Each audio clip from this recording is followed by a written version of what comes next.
Hello, welcome to Nahash on Kimemia Live. It's a beautiful afternoon, so let's get started. Who are the Somalis and what is their experience as Kenyans? So let's start with first defining who Kenyans are, and perhaps we're looking at Somalis, so let's look at the ethnic makeup of Kenya first, and I'm going to do it based on the 1999 census. So during that census, this is what the researchers found, right? Bantu groups constitute 67% of the population. That's more than half of the population of Kenya. That's more than 1/3. Bantus only. The Kikuyu, the Embu, and the Meru alone, they are 32% of the population. And these guys are closely related. And you'd see why they are very, very, very important when it comes to political formations. Because they are 32% of the population, right? The Luya, they're 16% of the population. The Kamba, they're 10%, right? So these are the biggest groups within the Bantu group, a group that's 67% of the population. Let's go to the Nilotes. I think you remember the Nilotes, Highland Nilotes, Lake Nilotes or something. So the Nilotic groups constitute 30% of the population. That's less than the Kikuyu, the Embu, and the Meru. The Kalenjin, they are 12% of the population. The Luo, they are 11% of the population. So again, you'd see why the Kalenjin and the Luo, they'd have to work with other groups to get to power, because they can't do it alone. Even if all the Nilotes unite alone, they're only 30%. So that means one thing: you have to deal with the Bantu, and more specifically, you have to deal with the 32%, the Kikuyu, the Embu, and the Meru. And that's why they dominate when it comes to politics, right? Here's something else. If the Kikuyu, the Embu, and the Meru, and the Kalenjin unite, they'll make up 44%. So they only need 7% extra to get to 51%. So you can see how the dynamics worked in the last elections, right? So for every other tribe, they wouldn't be able to do that. So you have to deal with the Kikuyu, the Embu, and the Meru, one way or the other, just because of the numbers. What Mutai Nguni called the tyranny of numbers. So let's go to the Kushites, because today we're dealing with the Kushites, right? The Somalis. Somalis, Kushitic groups, including Somalis, they constitute 3% of the population, according to the 1999 census. 3%. Honestly, that means they're a bit insignificant when it comes to political formations. Actually, they'd only help when let's say the Kikuyu, the Embu, Meru unite with the Kalenjin, that's 44%. If these guys bring in the 3%, then those guys would only need 4% from the rest of the population. So you can actually see how the numbers work. They are important as a marginal to top up the figure so that you can get to 51%, right? And perhaps that's why that top up is very important. And that's why Aden Duale is the majority chief whip, something of that sort. So anyway, Aden Duale was on Newsnight with Hussein Mohammed yesterday night, right? And he said that he did not have a problem with a parliamentary system. Why? Because within a parliamentary system, the MPs would elect the president, the prime minister, who would control the government. And that's the only way, he said, he could get a chance to become a prime minister. Otherwise, there'd be dominance by the big tribes. So at the end of the day, in the presidential system, you have to talk to the Kikuyu, Embu, and Meru, because they're the dominant players. But you see, things are changing. The only things that are constant in life are change, death, and taxes. The Somalis are at least 1.5 times bigger than the average household in Kenya. That means they might have been insignificant in 1999, but things are changing, and they're changing very fast because they're bigger than the average household in Kenya. Wajir, Mandera, and Garissa, they have between 6 and 7 children on average. That's when you go into a home, on average you'd find 6 children to 7 children. If you go to a home in Nyeri, on average you'd find, let's say, 1 child, because on average the household it's 2.9 people, right? So that means there are twice as many people in a household in Wajir, Mandera, and Garissa than they are in Nyeri, Nairobi, Mombasa, and Kiambu counties. So things are changing. In 1999, in 2013, you had to talk to specific guys because they had the numbers. But the numbers have been changing for a long time. And where are they heading to, right? The population of Northeastern, where mostly it's Somalis, in 1963 was 280,000 people, according to a scholar named I.M. Lewis, right? 280,000 people only. That's not even the population of Nairobi right now. The population growth in Northeastern rose almost threefold from 1999 to 2009. It rose from 962,000, right, to 2.3 million. So the dynamics in 1999 and 2009 were very different. In 2013, they were very different. In the next 2 decades, that is by 2038, Somalis will have overtaken the top 3 largest communities. They will be now the community that you have to talk with, that you have to negotiate with, that you have to include in your calculation of figures to get to power. And 2038 is not far. It's close. 1999 was not far. It was just the other day. They will be the most populous group in Kenya if the current population trends remain. And so you'd have to negotiate with them. The same way right now you have to negotiate with Central Kenya, because they will be the power brokers. So we need to know a few things about the Somalis. And there's a reason why we need to know, because we have marginalized them for a long time. And they'll be players, critical players by 2038. So we need to know them. So who are the Somali people? Herodotus, he described a legendary people in his works. He called them the histories. And these people, they were in the Horn of Africa. And they were organized as a kingdom, right? The name of these people at that time was the Macrobians. Some people, most people actually, believe that the Macrobians were Somalis. And these guys were reputed for their advanced architecture and their wealth in gold. They were so wealthy in gold that they shackled their prisoners in golden chains. I do not have an example of another people who did that they were so wealthy in gold that they chained their prisoners in golden chains. If you have an example, please let me know. And Herodotus continued. He said that the Somali, the Macrobians, right now we call them Somalis, according to some people, they were said to be the tallest and most handsome of all men. So this guy, he really loved the Somalis, and he was really praising them. Not only in terms of their architecture, in terms of their wealth, but in terms of their physique. So anyway, I'll leave it to that, you to think about that. The tallest and handsome men of all men. Tallest and most handsome of all men. So Herodotus, right? He was an ancient Greek historian. He lived from 484 BC to 425 BC. He was referred to as the father of history. By who? By the Roman orator Cicero. If you watched Rome, you'd remember Cicero, because he was a great orator. And I think Rome, the series, it captured him well. His wisdom and the way he spoke. So he referred to Herodotus as the father of history. And what did Herodotus write about? He wrote about Cyrus the Great. Who was Cyrus? He was the Persian king that freed the Israelites from Babylon. So if you remember that Bible story, then you'd remember Cyrus.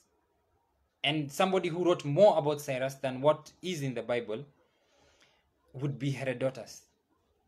And funny enough, Cyrus in the Bible is referred to as the Messiah, but we'll talk about that in some other forum. Herodotus also wrote about Darius. and the son of Darius. I think he was the son of Darius. He was called Xerxes. So if you watch the 300 and you watch that Persian king, his name was Xerxes, and he was coming to avenge what was he was coming to complete what his father could not complete. And his father was trying to avenge what the Greeks did to him some time back. So he wrote about a couple of battles. The Battle of Marathon, from where we get the name Marathon. The Battle of Thermopylae. The Thermopylae battle is the battle of, I think that was the 300 battle. The battle at the Hot Gates. But I think so, because that's where they closed the Persians and they fought. 300 Spartans leading, I think 10,000 Greeks. And there was also another battle at the sea. I can't remember that battle, but it was a very great battle. I can't believe Herodotus didn't write about it. But we'll speak about that later. It was a sea battle. That was the basis for the sequel to the 300, which was a very bad sequel because they used a lot of liberal ideas instead of... We'll talk about that later. So anyway, many authors, including Thucydides, they accused Herodotus of making up stories. So perhaps he was making up stories about the Somalis, previously known as the Macrobians, of being the tallest and most handsome of all men. Perhaps it was true, perhaps it was a lie. Perhaps they weren't that wealthy in gold. Perhaps they didn't have that much advanced architecture. So Thucydides says that Herodotus used to make up stories, right? Thucydides is the guy who wrote about the Trojan War. About, what was her name? Hellen. And they called her the most beautiful woman in all of Greece. So these guys they knew how to praise people, right? So anyway, I don't think that Herodotus wrote lies about the Macrobians.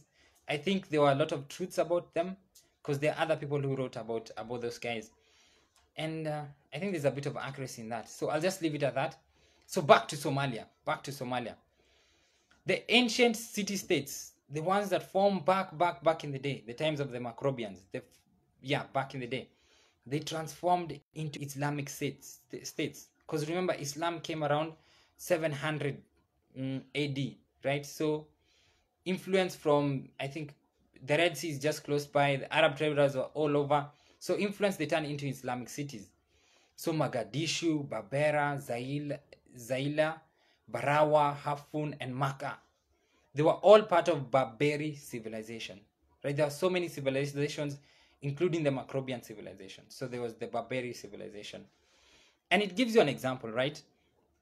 Because Mombasa didn't just come because the Portuguese arrived. It didn't just come because the Arabs arrived. There were two rulers associated with Mombasa, Mwana Mkisi and Shehi Mvita. Mwana Mkisi was what they would call the pagan, or for us, the believer in our original customs. And this individual was the ancestor of Mombasa's oldest lineages. They're called the Tenashara Taifa, or the 12 nations, right? So you can see how Mombasa did not just come up in the air. The same way Mogadishu, Berbera, and the others did not just come up in the air. They were ancient. They came from ancient times, and they have a history behind them. The city of Mogadishu, it came to be known as the city of Islam. I think that's a very, very big title, right? Especially Islam back in the day. It was synonymous with science, with development, with architecture, with literature. There was a lot to it. Nowadays, we associate it with other things. So anyway, that's a big title to have. Mogadishu controlled the East African gold trade for several centuries. So it means that perhaps Herodotus was right. This city was wealthy in gold, or it was able to control the gold trade such that it had so much gold, right? So perhaps Thucydides was wrong about Herodotus, if in this case, because perhaps Herodotus was not making up stories about the Macrobians, right? So here's an interesting fact, right? Somali sailors and merchants were the main suppliers of frankincense, myrrh, whatever, and spices. These items were considered valuable in ancient Egypt. They were considered valuable by the Phoenicians, the Mycenaeans, and the Babylonians. And remember the three wise men, the Magi. What did they carry when they went to Jesus? They carried gold as a symbol of Jesus' kingship on earth. Somalia was rich in gold according to Herodotus, and in recent days, even after Islam came about, it controlled the gold trade in Eastern Africa. Another Magi, another wise man, carried frankincense. It's an incense. It's a symbol of deity, of God's, of Jesus' divine being. The Somalis were merchants in frankincense, were the main suppliers. An embalming oil as a symbol of death, that Jesus would die. The Somalis were the main suppliers of to the ancient Egyptians, Phoenicians, Mycenaeans, and Babylonians. Anyway, that's just something that I've mentioned. I'm not saying that the Magi came from Somalia, or that the items they purchased, they came from Somalia. I'm just saying facts, set of facts here, set of facts here. Yeah, we can do with those facts whatever we want. So Somalia back in the old day as the Macrobians, Somalia under Islam, Somalia under colonization.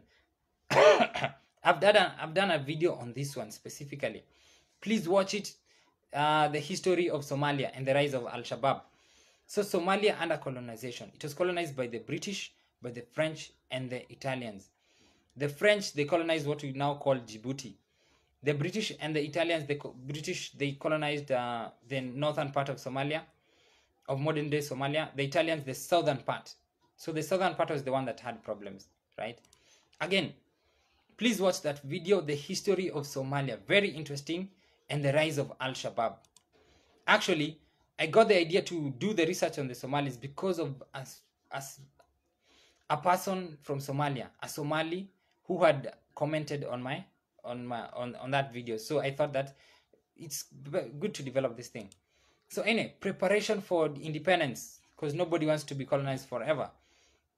And the British, they were leaving, the Italians, they were leaving. World War II was too costly for them. So preparation for independence. The Somali Labor Union, right? It found a guy, Mohammed Awala Liban, in 1954. And they told him, design a flag for us as we prepare for our Independence Day. And so he designed the flag of Somalia. Do you remember the flag of Somalia? How does it look like? We all know that it's blue and then there's white. The Japanese flag, it has white and then a red dot. It's supposed to represent the rising sun or the sun. A lot of history about the Japanese flag. I won't go into that today. But the flag of Somalia, right? It has a star. The 5 points of the star of the Israeli flag, it represents the Star of David. The star in the flag of Somalia, the 5 points, right? It represents 5 regions. Italian Somaliland, the southern part of Somalia, where Al-Shabaab now controls. The French Somaliland, what we call Djibouti right now. The British Somaliland, the upper northern part of modern day Somalia. The Ethiopian Somaliland, what we refer to now as the Ogaden. And the Kenyan Somaliland, what we used to refer as the northeastern province. And before that, the northeastern frontier. The northern frontier district. So the flag of Somalia, it represents portions of our nation. It represents portions of Ethiopia. And what does that tell you? That should tell you that one day there will be a discussion about the northern province in Kenya. There will be a discussion about the Ogaden region. When Somalia becomes strong, there will be a discussion. And there was a discussion back in the day, right? Because Somalia invaded Ethiopia. Ethiopia won because they had help from the Russians. They also won the Battle of Adwa because they had help from the Russians. The Russians are really helpful to their Orthodox counterparts. So let's talk about Kenyan Somaliland, right? One point of the Somali flag, it represents a region in our country. They remember that northeastern, that there are Somalis in northeastern, and historically they were always together. They remember that, and they'll always remember that. We used to call Kenya Somaliland as the Northern Frontier District. What does frontier mean? Frontier means the limit of something. It means boundary, border, partition, border, or dividing line. Basically, we're saying over there, the limit of Kenya. We're not going past that. That's the boundary or something. And it means the main part is here, and the boundary is there. Kenya is here, but we have a boundary there, the Northern Frontier District, what we then called the Northeastern Province. And today we have counties over there. Anyway, these guys were preparing for independence in 1960. They had some guy, Mohammed, design their flag. And those flags had the 5 points of where the people of Somalia, the Somalis are. We'll have a discussion. The Somali Republic became a reality on July 1st, 1960. Political activities were legalized in Kenya in the same year. So what happened? Somali Republic became a reality in 1960. Political activities legalized in Kenya, right? Because we had the emergency, Mamo emergency, then we had a bit of period of peace, and now we have legal political activities, formations. The Northern Province People's Progressive Party forms in the Northern Frontier District. Us guys were forming other things in the LegCo, all those other things. These guys were forming the Northern Province People's Progressive Party. And their idea was not to join the LegCo. Their idea was to secede from Kenya and to reunite with Somalia. So from the beginning, from 1954, the people within Somalia, as they prepared for independence, they remembered the Kenya Somaliland, the Northern Frontier District, and Ogaden in Ethiopia, and Djibouti. When we were planning to get independence, the people of Northeastern Province, the Northern Frontier District, they remembered that they wanted to be part of Somalia, and they wanted to reunite with Somalia. So they wanted to secede. So anyway, what happened?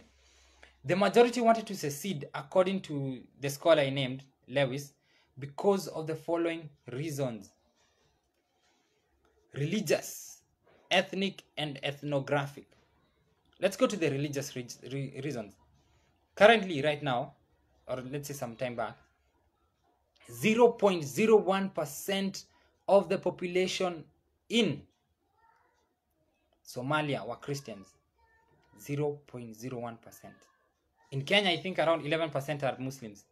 In Somalia, 0.01% of the population are Christians. They had 100 Catholic practitioners in Somalia in 2004. 2004.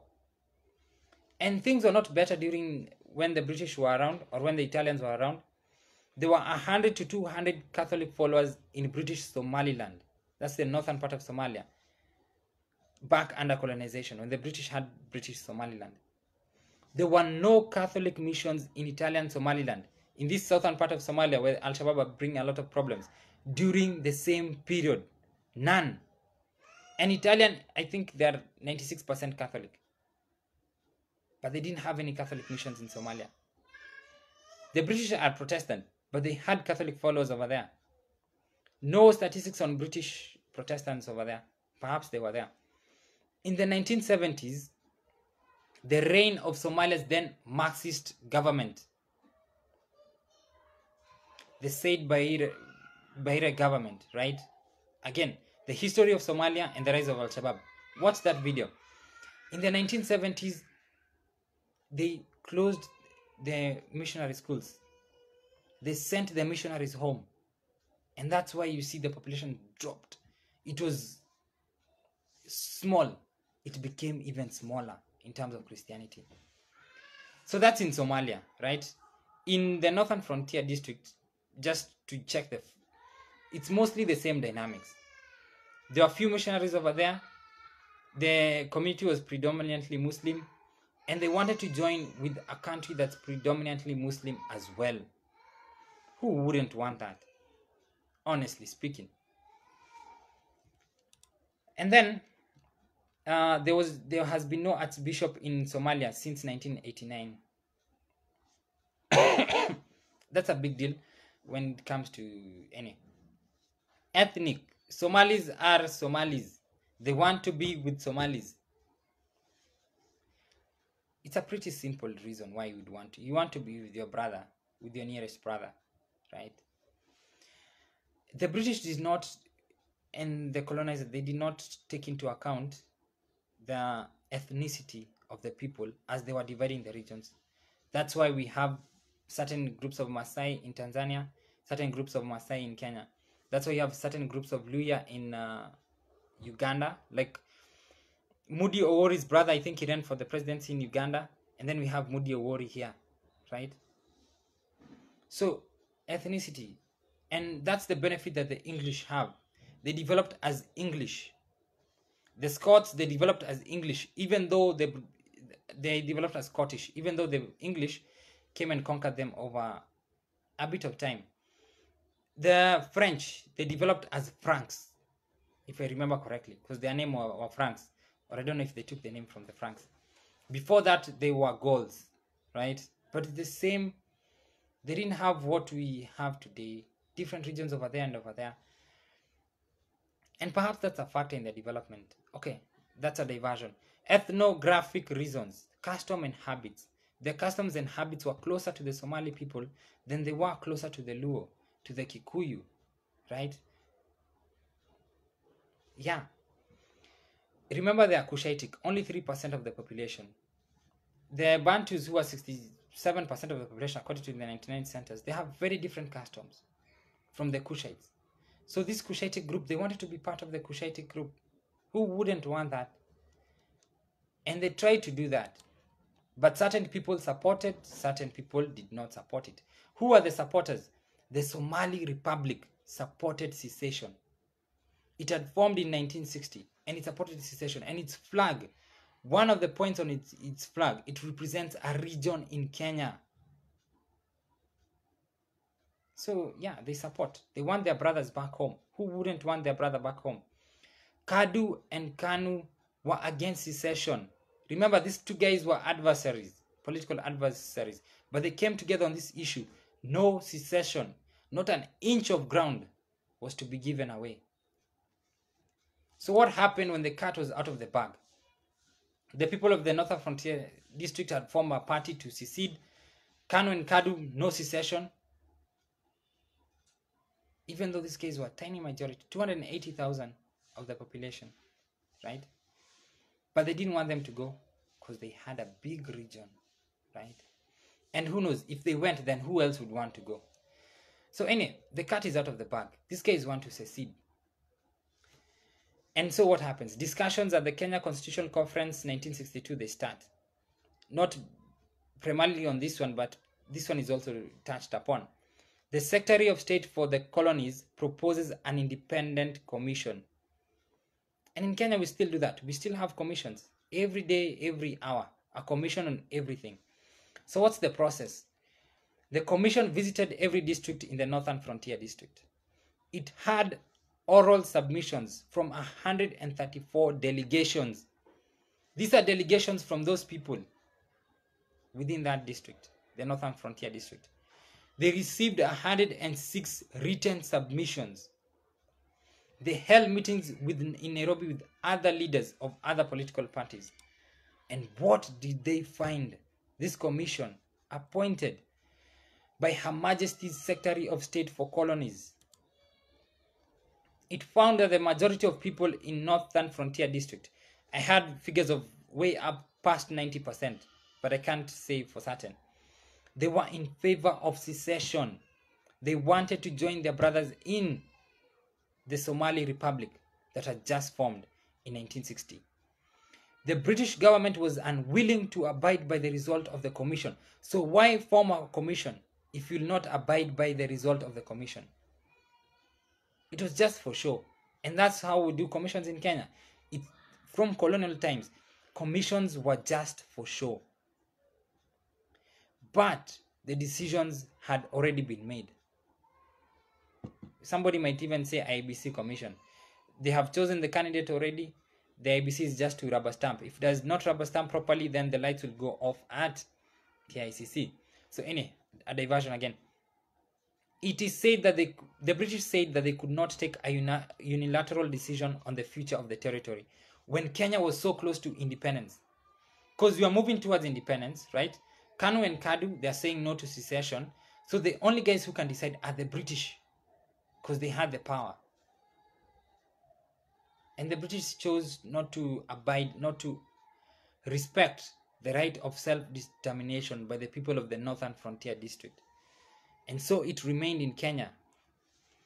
In the same way, when the British left the Middle East, specifically Palestine and Israel, they left Israel in shambles, because they didn't recognize that Israel wanted to be independent.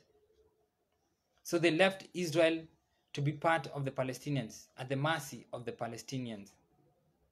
And Israel fought to become independent. And in the same way, the people of the Northern Frontier District, they fought to become independent. So what happened? They boycotted the 1963 elections. The leaders of the party that had formed, they became leaders of the Shifter War, what we call the Shifter War. Again, shifter is a derogative term, but I don't know any other way of calling this war, right? So Somalia, the Republic of Somalia, it broke off diplomatic relations with Britain, and it supported the secessionists because they wanted their brothers back home. And the British that failed to honor the result of the commission. So the newly independent government, it declared a state of emergency 2 weeks after independence. So that's how we're starting our independence, by declaring a state of emergency. Because we want people to remain that do not want to remain. And so the war begins. And I would call them troubles in this region. And if you read a bit, you'd find that there was something they called the troubles in Northern Ireland, where the people, the IRA was fighting for independence, the British were refusing to grant them independence. So we had troubles in Northeastern as well. The government started by dealing with secessionist insurgency. Israel was successful. It fought for independence and won, regardless of the British leaving them to the mercy of the Palestinians. The Somalis, they did not win. They were at the mercy of the Kenyan government. So the Kenyan government, it started dealing with the secessionist insurgency. Then, after some time, inter-ethnic and clan warfare developed, right? And it also developed there in Somalia, in the Somali Republic. Then finally, there was outright banditry. It was a lawless place. And people usually say, like, I have a relative, a very close relative who used to work there, and she used to say that when you're past, I don't know, Garissa or Wajir, then you have left Kenya. The rest is not Kenya. It's a different place. So anyway, then refugees come, because there is a war between Ethiopia and Somalia. Somalia is trying to take the Ogaden region, one of the 5 points on the Somali flag. And Ethiopia is saying no. And then there's civil war in Somalia in the 1990s, after Said Barre is exiled. So you can see a lot of problems developed. The government is fighting rebels who want to move to the Somali Republic. Then there's inter-ethnic and clan warfare. And then there's banditry. And then now there's refugees. So it's chaos in Somalia from the beginning, all the way to the 1970s. And then to the 1990s. So how bad can clan warfare get? Just to give guys an idea of how bad it can get. There was a time that Borana raiders, right, they attacked the Gabra people in the 2B area of Marsabit. 26 of the 60 people confirmed dead. They were children. 6,000 people fled their homes. And this was just one incident. So clan warfare is terrible, terrible. So from colonial times, the government has seen the northern parts of Kenya as a security problem, as a border region. And when it comes to the border, like Trump is trying to do, you need to maintain security. So that's how we saw the northeastern province and the people who are there, the Somalis, as a security problem. And today, in some cases, when a Somali enters a bus, they are considered a security problem. When they enter into a mall, they are considered a security problem.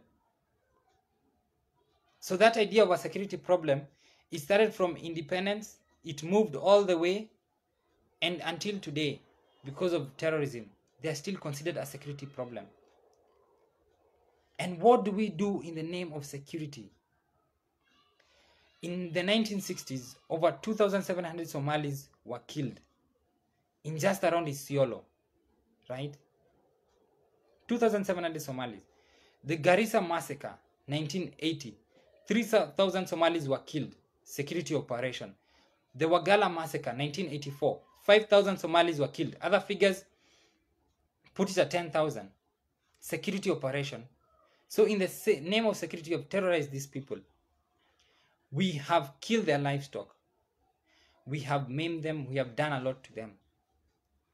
And they are going to be the largest community in Kenya by 2038.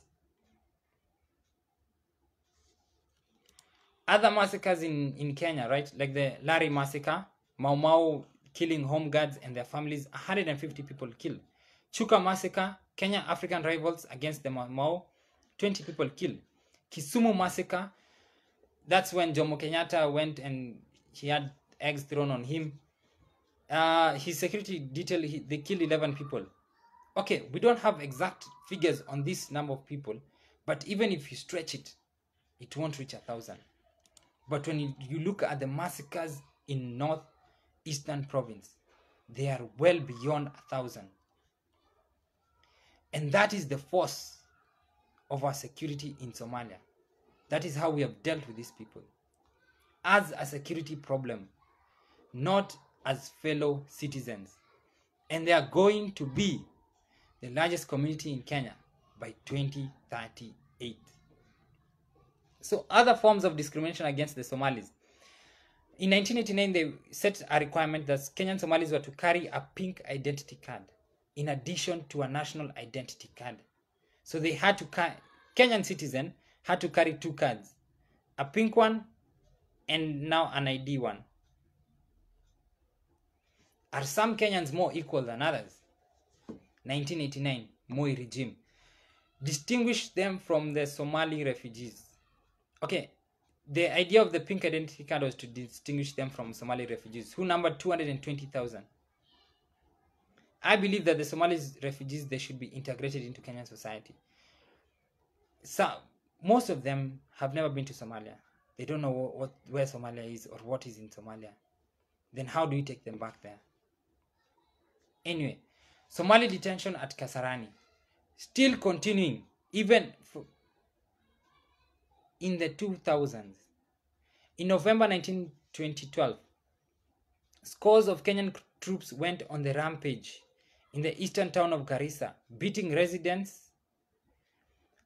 I think, was it Ahmed Abnasir or something? He said that Garissa is on fire.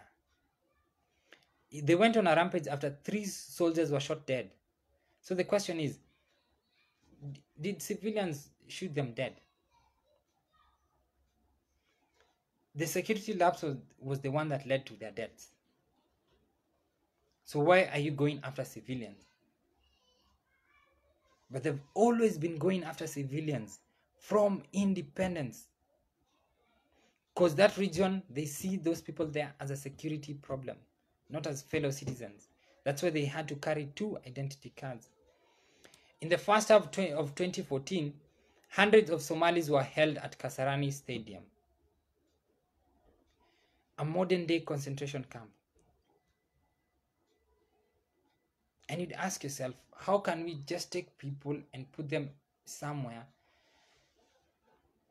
as if we don't have modern ways of determining it was just sad.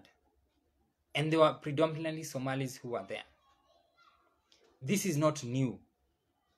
There were Gala massacre, the Isiolo massacre, and the Wajir massacre, and the Garissa massacre, right?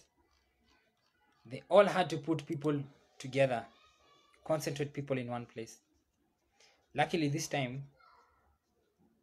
things had changed a bit, so massacres were not possible. Extortion in Isli. It continues and it still continues. People consider Somalis as ATMs. So I've given the history of Somalis. I thank you guys for watching, right? Appreciate. Please subscribe to my channel. Watch tomorrow at 5 p.m. as always. 97 subscribers thus far. Be the 198th subscriber. Good day and take care. Bye-bye.